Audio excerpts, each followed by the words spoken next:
Working? Yep, it's recording. Okay. Good. All right, so for the people that are watching this at home, I only have like 15 minutes left of time, so I'm going to talk quick right away. For everybody here, after that thing dies, I'll stick around afterwards. It won't just be 15 minutes, okay? But I'm going to talk pretty quick right away.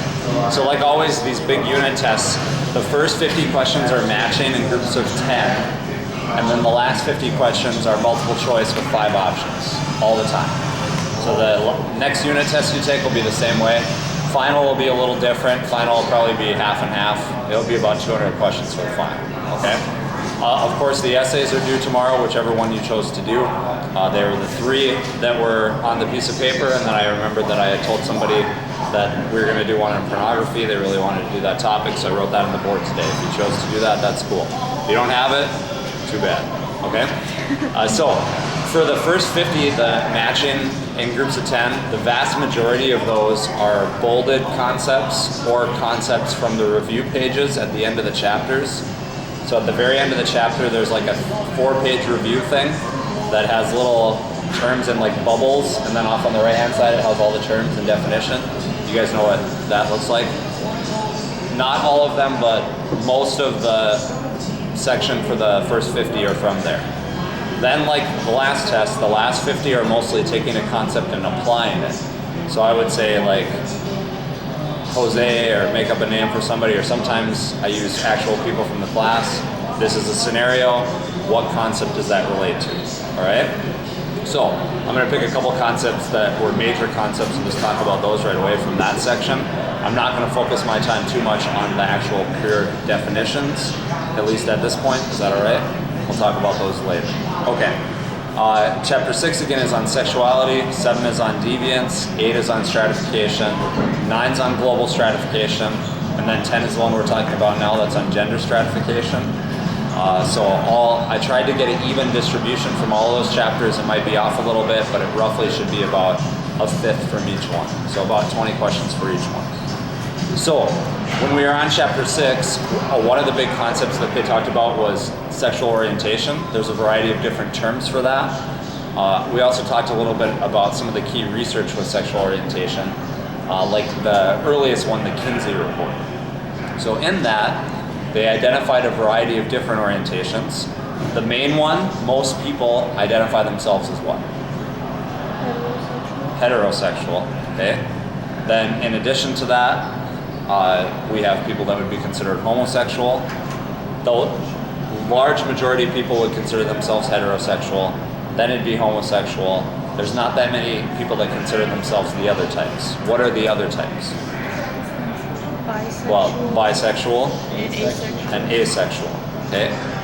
Transsexual is somebody that is biologically one sex and feels that they are another. Okay. So now, what's the key difference between sex and gender? Sex is like biology, gender is like a cultural. Yeah, exactly. So gender can be shaped in part by biology, but the main thing with gender is that it's a cultural definition. Sex is what you are. So the person in the clip that we watched in class today that said that legally they were female, but they lived their life as a male, they wanted to identify as a male, the sociological definition for them for their sex would be what? Female. For their gender would be what? Male. Because they're shaving their head, dressing like a guy, act like a guy, want to be treated like a guy, right? People would identify them as male, even though their biological sex would be female. Okay, so when you talk about the actual biological organs themselves that most represent sexuality, what are those considered? What's the term for those? Primary sex characteristics is correct. Stuff like facial hair in guys, breasts in females, that would be considered what? Secondary sex characteristics. Another big concept we talked about relates to both chapter 6 and chapter 7 is how things are identified as deviant. So, what's a definition for deviance first?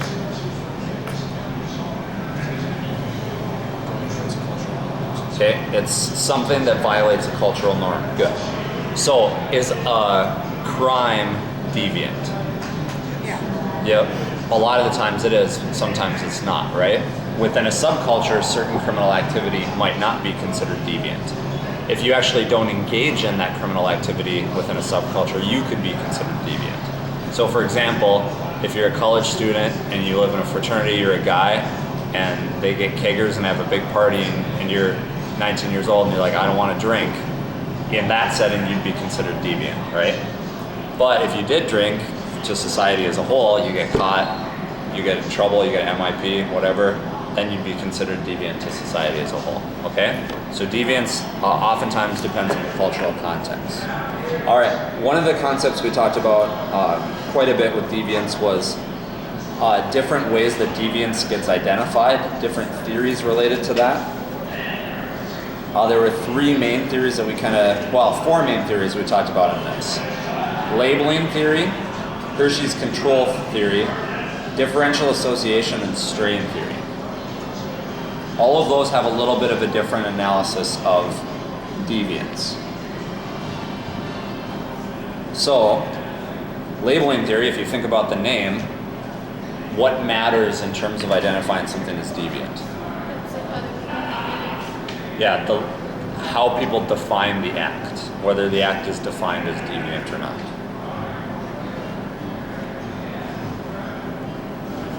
Differential association kind of relates to what I talked about briefly before with the college groups, right?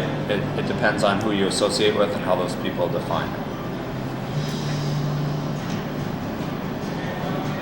Okay, so let's give you a scenario then, and I'll ask you a few questions. Let's say that Peter just pick on Peter Day, I guess. Let's say Peter's at the high school, and he runs down the hallway, and while he's running down the hallway, not like a dead-out sprint, but traveling down the hallway, he starts singing, I'm an Oscar Mayer wiener, okay? What type of deviant act would that be considered? Would that be a moire or a folkway? Would you be violating what type of norm, I should say? Yeah, I'd probably say a folkway. That one's kind of in between, because a lot of people would consider him weird, okay?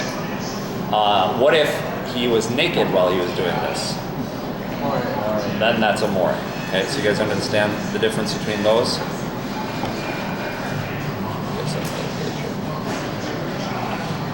One of the other things that we talked about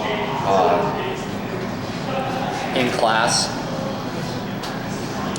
was with strain theory, the different levels that people could be at. Remember the variables? That's the thing that relates to the box, right? So if you are engaged in an act, let's say you go to college and you're just there, you pick a major and you just kind of go to class and you try, but you're not really committed to it, what type of level would you be fitted in terms of strain theory? So you've accepted the cultural goal of getting an education. Remember the two variables are, do you accept the means and do you accept the goal, right? So the means for getting a college degree, furthering yourself, getting a good job is going to college. The goal is to make more money, right? To have more status. So if you go through the motions, but you really don't care about it, what would they call you? You guys remember the boxes? Raise your hand if you at least remember that activity, okay? You just forget the terms? Okay. So what would they call you? If you just go through the motions. You know, conforming is you accept the thing and you do it.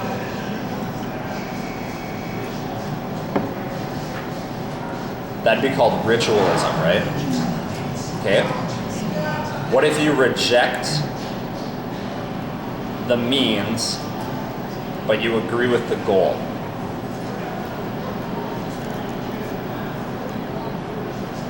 You reject the means, so you're like, I don't want to go to college. I want to make money, still do well. So you do something different, and you do well and make money that way. What do they call you? Starts with an I.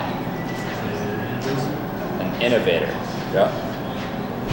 Okay, so I'm not going to go through the rest of those. You guys can look at the table and figure that out, right? There's a couple scenarios about that. Okay?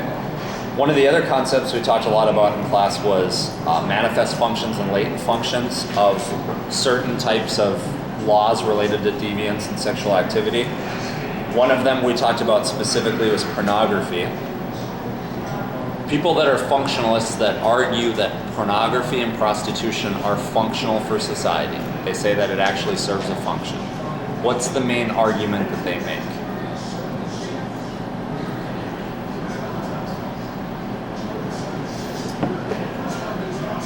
So in order for something to continue, to hardcore functionalists, they say it has to help society to function better, right? They say over time, if something doesn't, it's just going to die out. It's going to quit being practiced, okay? So they would say that the reason that pornography and prostitution continue is because it serves some function in society. What function does it serve?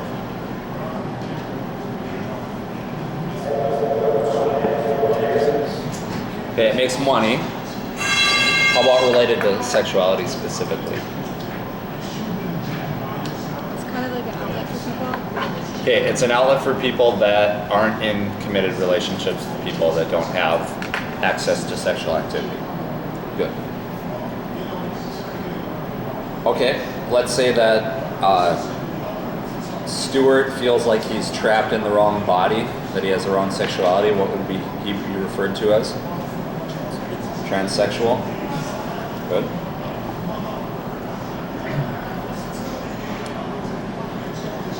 Very strong norms we talked about, like that are like so bad that people won't even like discuss them. It's just like you hear people violating them, you're like, that's just nasty. It starts with a T. What are those called? Taboos. Okay. There's one of them that involves not having sexual relations with somebody that you're related to very closely. What's that called? The incest taboo. So that's a fairly universal cultural norm. So, what is one function of the incest taboo? How does that help society to function?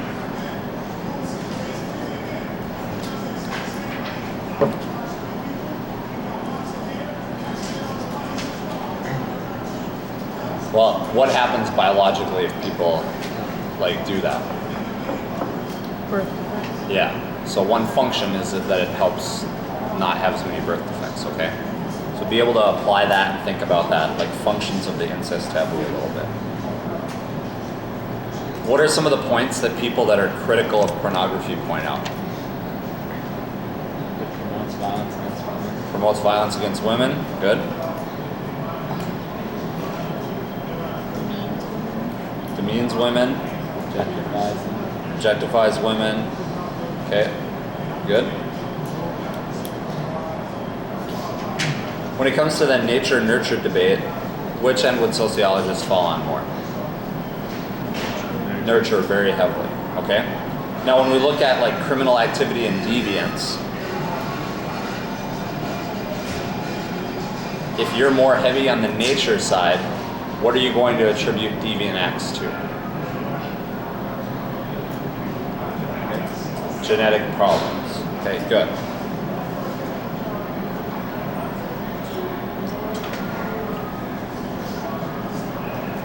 Okay, another thing we talked about in stratification was ascribed status versus achieved status and how that influences the type of system we have. In a system where stratification is based totally on achieved status, entirely on achieved status, what type of system would that be called? No. Meritocracy. Okay? If it's a combination of ascribed and achieved statuses, what would that be called? A class system. Good. If it's based almost entirely on ascribed status, like birth, what's that called? That's a caste system. Okay? What's the prime example that they use to explain a caste system? India. Okay? So one of the trends that you'll see with the caste system is that what supports the caste system? In societies that have a caste system, what supports that? Religion, in more general, like cultural beliefs and ideology. Good.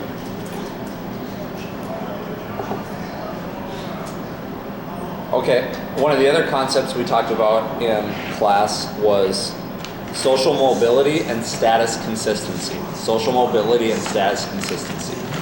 What's the difference between those two concepts? Social mobility is your ability to change your social hierarchy. Okay, good. Consistency is your ability to like stay in your social class system. Sort of, okay. You got the first part totally right, and the second one you got off a little bit. So social mobility is the ability of people to change their social status, to go up, to be a higher class, or to go down, okay?